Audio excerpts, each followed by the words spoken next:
Bowles, let's see if you've got the right stuff to be Labour leader. What do you say to those who think that your track record of consistent disloyalty to Tony Blair makes you unfit to be Labour leader? I think it's nonsense. I think over a period of years, look, there were really difficult times between Gordon and Tony, but the fact is, even at the end, they were talking and sticking together. But in the second term of the government, it was hard because there were real disagreements. There was a disagreement on the single currency, where I think we were right and Tony was wrong.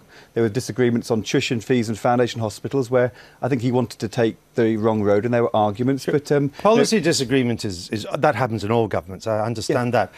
But when Peter Mandelson writes that those closest to Gordon Brown, and nobody was closer than you, had, quote, unbridled contempt for Tony Blair, is he making that up? Well, I think it's nonsense. Look, I'm not You doing think it's my. not true? I'm not doing my memoirs, and certainly not for a long time. But is he making it up? Peter says the things he says. Did I have unbridled contempt for Tony Blair? No, I didn't at all. So when he says that, he's lying? Well, I think he's just. Well, he didn't say it was about me. He said people close to Gordon Brown. Right, there was nobody closer than you. Well, I know, but look. There may have been some people. So, but there's other may have been some people. No, Andrew. Let me say, there may have been some people close to Gordon who had contempt for Tony Blair, but I wasn't one of them. You would know whether. Well, I'm just saying I wasn't one of them. No, but whether.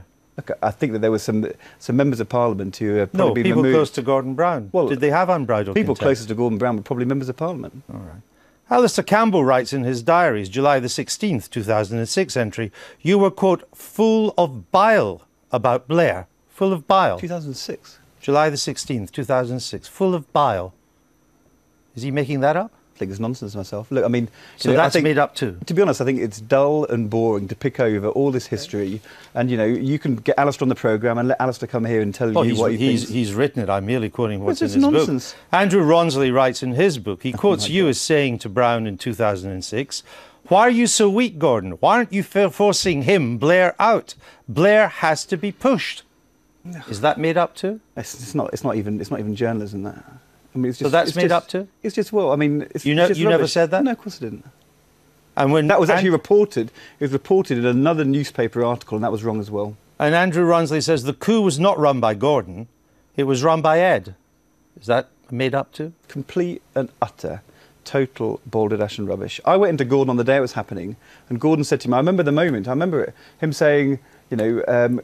Can't this be stopped? And I said, well, look, you know, it's happening on the television screens around us. It was happening. So when Anthony Seldon, the biographer of Tony Blair, quotes Tony Blair as saying, after talking to you, after Mr. Blair talking to you, this is Mr. Blair, I feel like an abused and bullied wife. Ed Balls was, quote, astonishingly rude. Is Anthony Seldon making that up? Well, listen, what's his source? What a load of tosh. The idea that Tony Blair felt like a battered wife because of me. I mean, God's sake, Andrew, what a load of nonsense. Do you remember having a dinner with... Don't you find this incredibly boring and dull and irrelevant interesting to anything which is going on anywhere other than the egos of a few people who write their diaries? Well, it's interesting that Peter Mandelson, Andrew Ronsley, Alistair Campbell... and Anthony Seldon are all making things up, and you're the only one telling the truth. Well, look... That's the logic of what you're saying.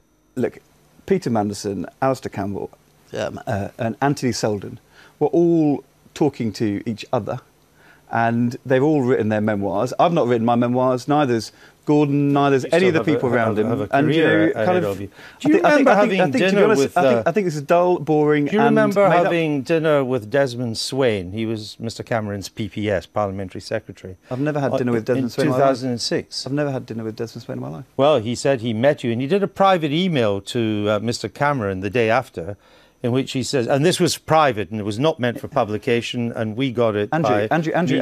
He said, no, let me finish the quote. No, how this works is I ask the question, then you answer. I had dinner. Ed gives the impression he will be actively seeking Blair's swift replacement on the strength of the local election results. I've never had a conversation with Desmond Swain, let alone dinner with him. He says you have. Why would he make that up? I don't know, you have to ask him. I mean, it's a load of nonsense. So you've never met him?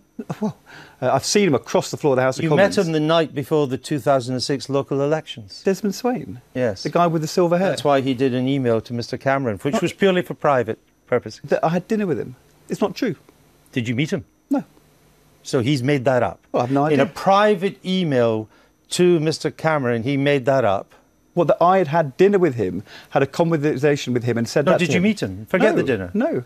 Okay. So, just to get this right, Peter Mendelsohn, Alistair Campbell, Anthony Seldon, Andrew Ronsley, and Desmond Swayne have all made these things up or are lying. Look, when the memoirs get written, people will talk about these years and they'll talk about what happened and the good things, but also the difficult times. This is all, I mean, to be honest, Andrew, is gossip, tittle-tattle. It's not true. All right, just finally on, It's on froth the and policy irrelevance. matter. You've now decided Is this really the best we can do in terms of a conversation? You've decided that you're against your own government's deficit reduction plan. Well, I'm not in You government. were against, but you've now said that the policy of the government of Mr. Darling was wrong. Yeah. You were against the VAT policy of your own government, against the immigration policy.